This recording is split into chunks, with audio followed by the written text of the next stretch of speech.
Well, welcome to the Startup Espresso. I'm Hall T. Martin, the host of the show, where we talk about raising funding for your startup and the time it takes to have an espresso. I hope you enjoy this episode. Hello, this is Hall T. Martin with the Startup Funding Espresso, your daily shot of startup funding and investing. In startup investing, it's a risky business. Not all the investments will work out. Know your risk tolerance and how much risk you want to take.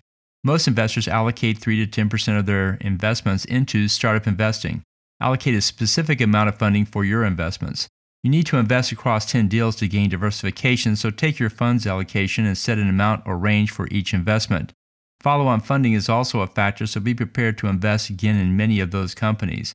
Consider taking your allocation per deal and divide it into two, one for the upfront investment and the other for a follow-on funding. Consider what is important to you and invest in companies that align with your goals and vision.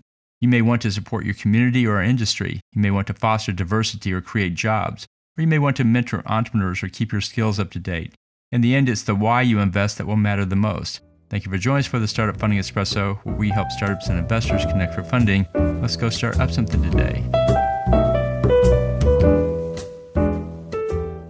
Hall T. Martin is the director of Investor Connect, which is a 501c3 nonprofit dedicated to the education of investors for early stage funding.